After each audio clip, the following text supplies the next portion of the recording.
Tal Ben-Shahar a enseigné la psychologie positive à la célèbre université de Harvard, ce qui lui a valu le surnom de professeur du bonheur. Aujourd'hui, il donne des conférences sur la psychologie positive partout dans le monde et il sort son quatrième livre, Choisir sa vie, ce qui donne l'occasion au Monde des religions et à Philosophie TV de le rencontrer. Bonjour Tal Ben-Shahar, pouvez-vous nous donner quelques pistes de lien entre la méditation et la psychologie positive? One of the key components of a happy life is learning to be mindful, because we can have the most amazing things in our lives. We can be part of the most remarkable circumstance, and yet we will not appreciate it, we will not enjoy it if we're not mindful. On the other hand, the simplest of things, the littlest of things, can become a joy, an extraordinary experience if we are mindful to them. So there are opportunities for joy and happiness in everything that we do. It's just that we need to attend to it with awareness. So where does meditation come in? Meditation is learning to be more mindful. You know, the way I see it, it's like going to the gym and strengthening particular muscles. In this sense, it's the muscles of being mindful.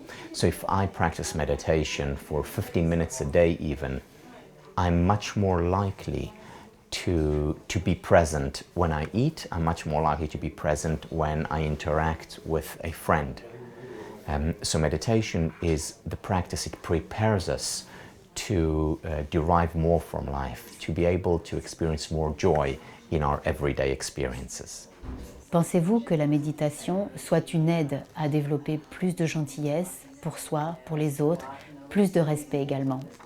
Yes, so there's actually research that shows that when we meditate, even if we just focus on our breathing, we're more likely to be kind toward other people. This works even more if our object of meditation, if our focus is compassion.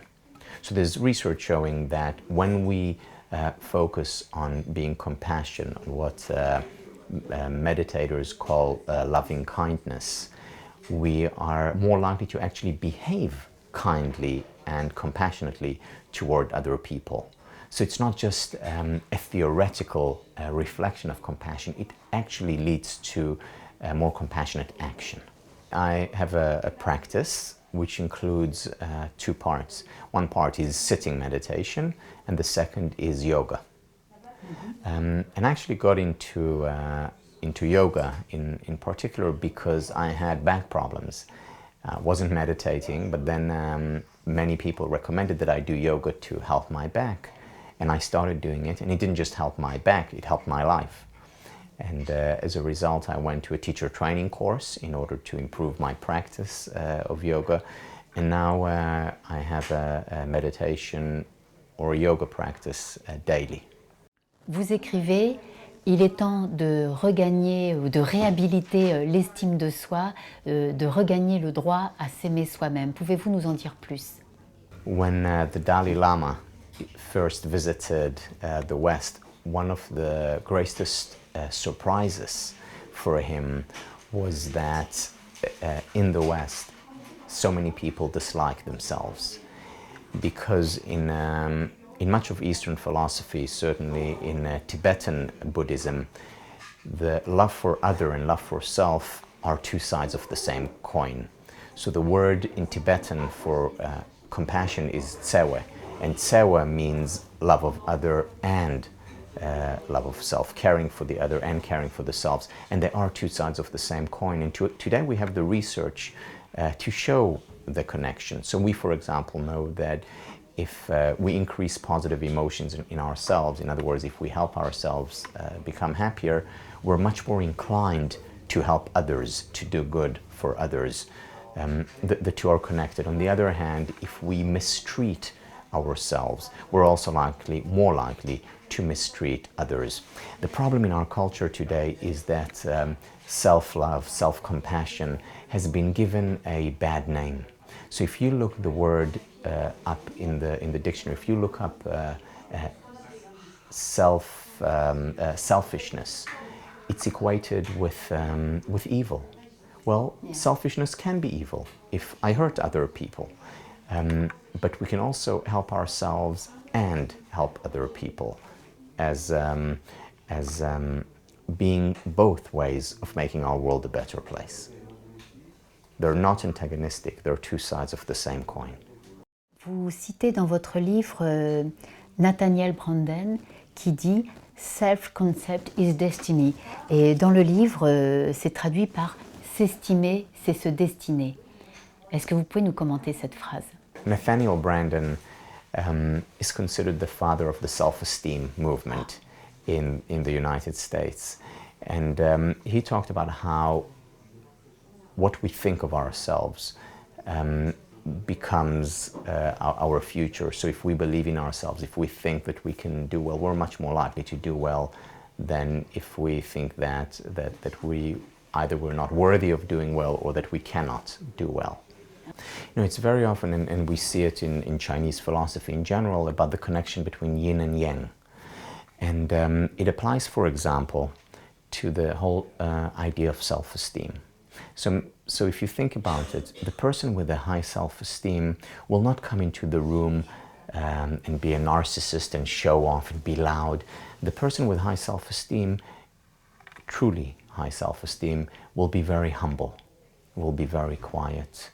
In the same way, the person who is strongest will be strong enough to be vulnerable.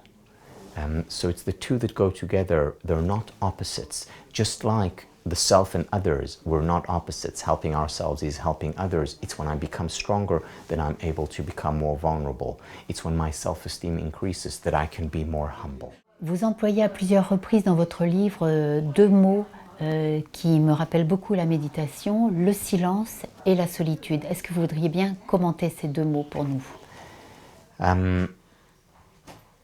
There's a lot of noise around us in the world. There's the noise of traffic, there is the noise of our phone ringing, there is we're constantly connected. And if we want to connect to ourselves, we need to very often disconnect from that noise, disconnect from technology, and just sit and listen to the sound of silence. You know, just as a plant cannot grow when it's constricted, when it's not given space, so we cannot grow when we are not given space. And for us, space means time, and space means silence. Beauty also emerges from silence. If you look at at music, much of the beauty in the piece is not the notes, but it's the silence between the notes, because they are the ones that allow the notes to be beautiful. They are the ones that draw our attention in to focus on the music. So silence is critical, and so is solitude. We need time by ourselves, time to just close our eyes and think and reflect about our values, about the things that we care about most. And it's during these times of silence, it's during these times of solitude that we allow our roots to grow and our flowers to flourish. And it's particularly important in today's world where there is so much noise, where we're constantly surrounded by sound or by people. To take this time of solitude, of silence, is critical for well-being. Vous parlez à plusieurs reprises dans votre livre du cynisme. Pouvez-vous nous en dire un peu plus sur ce cynisme qui semble être très à la mode de nos jours? One of the barriers between people is cynicism. So when someone is cynical, they don't let me come close to them. If I'm cynical, I'm pushing people away. Whereas sincerity does the opposite. It invites people in.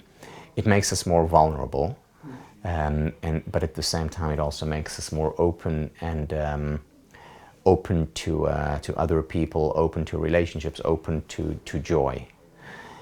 And it's when we are cynical that we color ourselves and we color the world in an unattractive light. It's when we're sincere that we can experience the beauty that exists in the world. It's very much like in meditation. The Tibetan Buddhists talk about meditation helping us see clearly. Sincerity helps others see us clearly, and it helps us see others and the world clearly.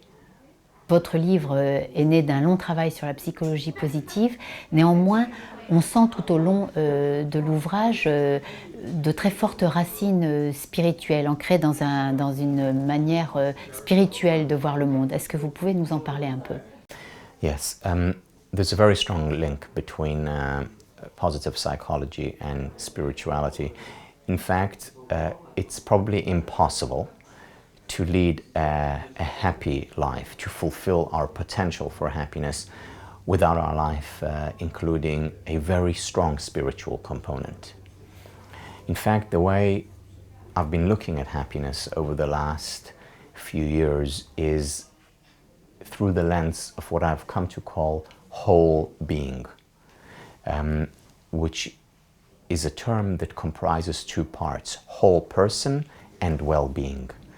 And to experience whole being, which is a full sense of happiness, we need to think about not just our emotional well-being, we also need to think about our spiritual well-being, about our physical well-being, about our intellectual well-being, as well as about our interpersonal well-being. And meditation, mindfulness practice brings together these five components of whole being: the spiritual, the physical, the intellectual, the relational, and the emotional. That's what happiness is all about. Pouvez-vous nous citer quelques auteurs que vous affectionnez particulièrement, que vous lisez? So Mathieu Ricard is certainly up there for me, obviously the Dalai Lama. I also very much like the book on the Joy of Living by Mingyur Rinpoche. I was just recently reading Shambhala and about reaching that, creating that reality inside us as well as outside us, which is certainly a goal that I have, of reaching that Shambhala, finding it and spreading it.